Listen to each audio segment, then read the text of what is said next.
welcome back to the channel. Today we are obviously in the Corvette trying to diagnose the fuel pressure system. As you guys saw in the last video, we ended up, rewiring the stock fuel pump. We put that new hot wire kit in. We put the check valve in on the dash 8 line to the fuel pump. What else did we do? And I also put in a new ground strap for the external fuel pump. Those are kind of the three things that we've done. So today, as you guys can see, we are on the highway just putting some miles on the car and trying to test it out and see if we notice any issues. I did go for a test drive yesterday, so I didn't really notice anything too crazy. We were just driving. No, I didn't drive very far because I didn't have a lot of E85. So I filled the car up last night, as you guys can see. We've got over 3/4 of a tank, so we should be good on fuel. And we're just trying to make sure everything works. But beyond that, I have been noticing that the voltage has been dropping. Like, I was just at a intersection and the car was dropping between like 12.5 and like 14, and the gauge was kind of dropping down as well. So that might be an indicator that we have a bad alternator. I'm not really sure.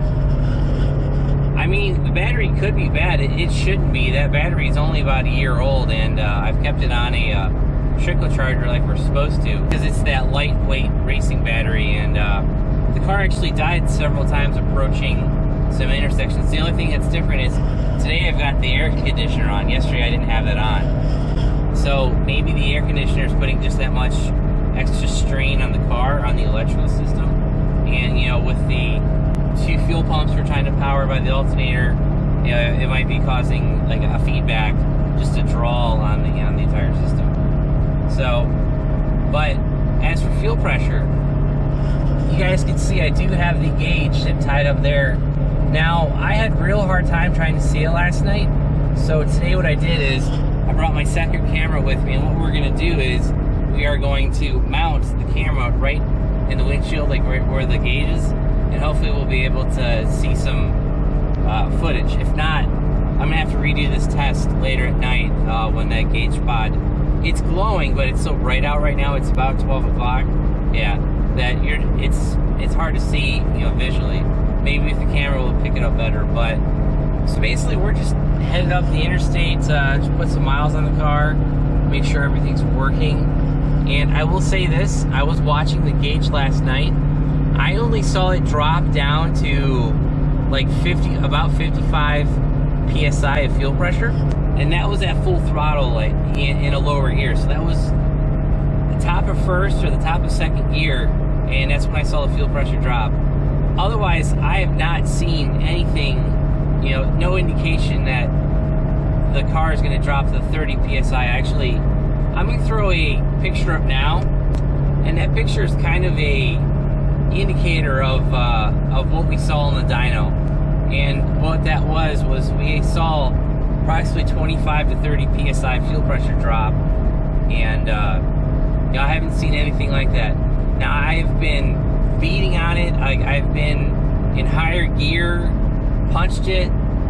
I saw the fuel pressure actually go up because the secondary fuel pump kicked in, so we saw that. But minus that one spot where I was full acceleration, I did see the fuel pressure drop. But like I said, it was only like around 5 to 10 psi, not 30. So I'm not sure if that 30 psi is an indicator of like how bad of a drop we should see.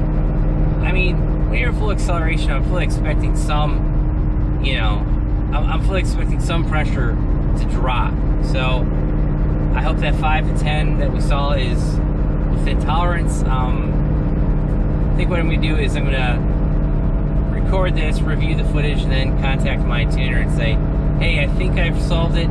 Here's the fuel pressure, and I drop it full acceleration, and we'll go from there. But yeah, I mean, otherwise, besides this maybe charging issue, which seems to be fine now, we're at speed and it's driving, so I'm just not entirely sure.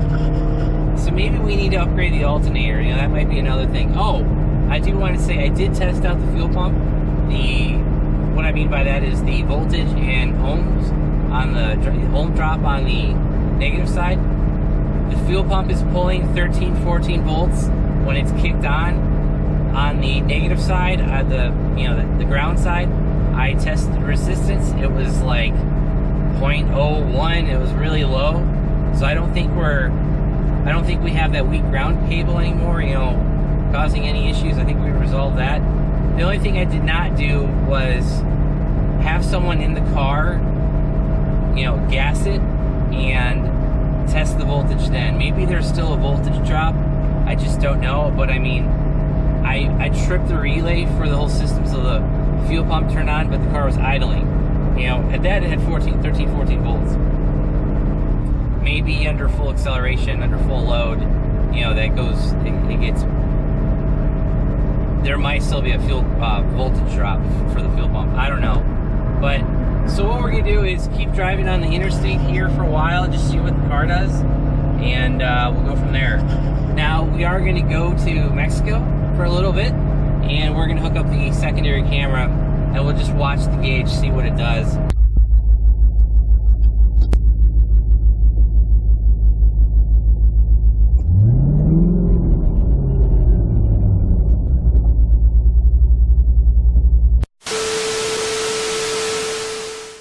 Sorry for the signal cut out there, but unfortunately when I was filming at night when we were over in Mexico, my secondary camera, the SD card failed. That was an older GoPro with an older card in it. Maybe the older card couldn't keep up with the GoPro. I don't know, but you know, so unfortunately that footage cut literally right when I started hitting the throttle pedal.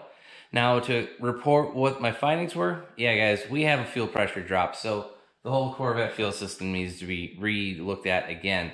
And I mean, I launched it really hard. I probably launched it at like 3,000 RPM, and the fuel pressure went from 60 to just about 40 something. So that's pretty much the exact same fuel pressure drop that the dyno saw. Now what's weird is I've driven this car probably over 100 miles, and that's the first and only time I've seen that fuel pressure drop that much. So I don't know, maybe it's due to the fact that the charging system's kind of weak.